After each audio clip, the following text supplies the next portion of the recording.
Hey everyone, in today's training I will share with you how to be lucky in chess.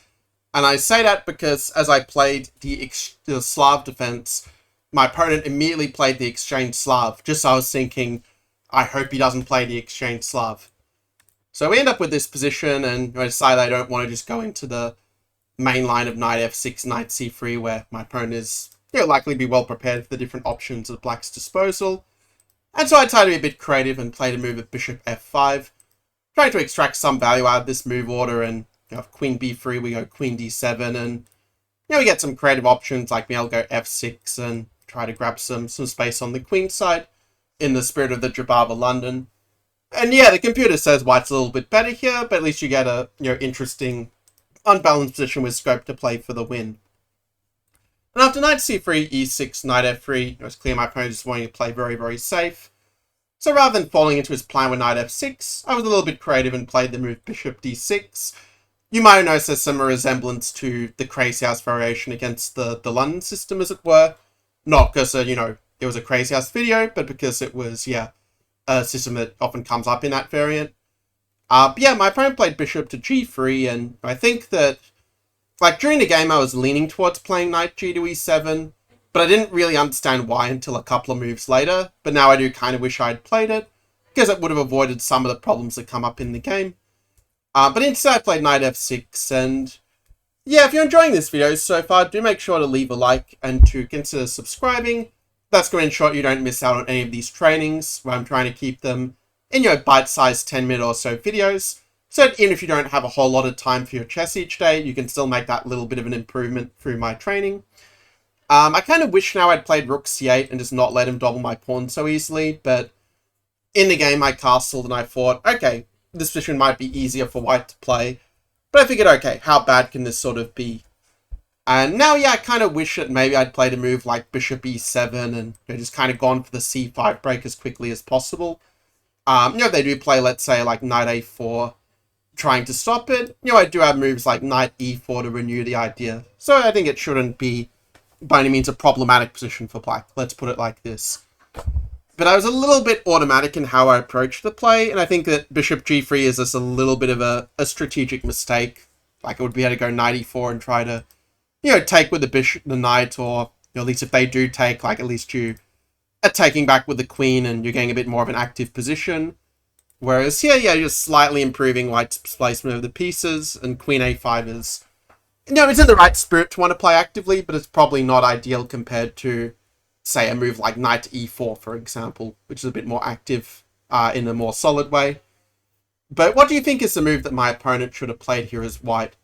Because you could say it was my opponent's failure to play this move promptly that kind of stopped him from just basically dominating the game against me. Because I don't normally play these Slav lines as black, and it maybe showed a little bit in how I played this early middle game. But yeah, well done if you came up with the following move. If you need more time to pause the video and figure it out, you can do so here. But yeah, knight e5 is actually very annoying. Just hitting the pawn on c6, and if you play like rook fc8, white can go rook c1. And black really suffers from the fact that you don't have knight d7 to fight for control of c5. Because if you play like queen a6 to defend, it's just so passive.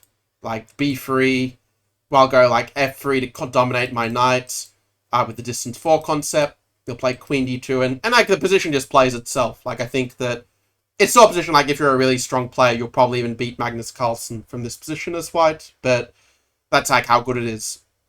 But instead, white plays a3, which does give me a second chance to play knight d7 and, avoid this knight e5 problem, but I'll admit I did not do this in the game. And this is where the, getting lucky symbol comes in, where, b4, and even though b4 is not ideal, it still gives white a pretty good advantage if he does play the move of knight e5 and, keeps the pressure on my pawn this way. But instead he goes for the move rook to c1. And this one also makes a good puzzle. I think that I'm probably lucky that I've played through more Abdus Satorov games than the vast majority of other chess players, having, kind of been interested in his career from, a pretty young age. But yeah, basically, you could say I maybe picked up a little bit of his talent in being able to swindle bad positions, and as soon as the opponent gives me a chance, I'm just going to take it. So well done if you found the move of a5, with the point being that, yeah, you might be sacking a pawn, but if they take with rook c6 now, you've got, well, it turns out you have some tricky moves that didn't even occur to me during the game, but I thought in the game, okay, in the worst case, I can go rook a8 and, you know, kind of get my pawn back in a certain sense with a fine position. Computer points out I actually can be even smarter and play like takes and, you know, go for this trick which I, you know, just didn't see whatsoever in the game. But okay, the point of calculation is not to see every single little detail perfectly. You know, even Carlsen doesn't do that. But it's about, you know, seeing enough that you'll at least be able to make some reasonable moves and not, you know, waste a lot of time calculating unnecessary variations. Yeah, seem to be popular lately. It seems like whenever I'm recording a video that there's like people who are like messaging me on Facebook. But yeah, that's what happens when you're busy as a chess trainer. Anyway, my opponent played knight e5, which in itself is actually a pretty decent move in that, you know, if white just takes back automatically with a b4, I mean, I can't take on b4 because of the knight c6 fork after that. So I'd probably have to play like rook... I mean, rook f8 strikes me as more natural, but it might actually be better to play rook b to c8 in this position to, you know, try and sort of take the pawn without running into the fork, as it were. I mean, yeah, white can still press here, but black probably can hold it, let's say, just because of kind of reduced material on the board. But white plays the move knight c6, and he might have outsmarted himself a little bit, because after rook to a8, there is suddenly this problem that the knight on a4 is under attack. And that just completely turns the tables. With king h8, he ends up taking on f5. Yeah, maybe queen a4 was even better, actually. Just making the point that the knight's possible retreat squares, neither of them are really that great here. But I played ef5, which fortunately is not really spoiling anything. Like ba3, I'm just up a pawn. And I also have a protected pass, well, I have the rook behind the pass pawn in this case. If you watch my earlier training of how to convert an extra pawn, then you might, you know, notice some similarities in how it plays out. Here actually I missed a very beautiful idea the computer points out of, you know, playing like queen f1 and just like sacrificing the material. But it turns out to be a temporary sack, because if they take, you just have a2 and the tactics work out. You have to admit that I did have a gut feeling that there might be some trick like this. Like I felt, you know, maybe I can try knight c3 in some version, but yeah, I didn't see this in the game. I figured, okay, queen c4 should be winning, so let's just play it and, you know, save the more critical decisions for a bit later. I did kind of expect my opponent to try to create some swindling attack on my king, but I just didn't really think it had a high chance of working. He played knight d3. You know, of course, a position like this, you can see that, you know, white is effectively playing without the rook, so he's never really going to survive in a situation like this, realistically speaking. So he tries to keep the pieces on, saying that, okay, as long as there's a knight on the board, there's no reason to resign just yet. I didn't play it in the best way. Like, rook a7's a little bit careless compared to, say, queen c3, and bringing knight around this way would be a lot more efficient for black. But okay, I decided I'm short of time, so let's just play in a way just to keep the control, so that if he goes for the attack, we can just defend, and he doesn't really have anything here. You know, some of you might be a little bit nervous, and, you know, maybe he can try to get in with the knight, but, you know, knight f6 is the only real threat he has, so I just made sure to cover this threat just by playing queen b6 and covering the square that way. Queen f4, I played queen d6, again, just being very practical, more or less forcing the queens off. Well, technically queen h6 avoids the trade of queens, but then knight d2, and I can just, you know, cash in my chips in this way. And in the game after knight e5, also I should explain queen f3 also runs into knight d2, in case you're wondering about that, but in the game after knight e5, yeah, I was just able to just liquidate a bit. Actually, f6 is a little bit careless here, because he actually could have played like f3 and, yeah, made things a little bit more messy than, you know, was necessary. So, you know, I probably should go king g7 first, and then it kind of fits better. Because the other point also is, like, you can't just move the knight away, actually, because then you are going to lose the queen, which is not what you want here, to put it mildly.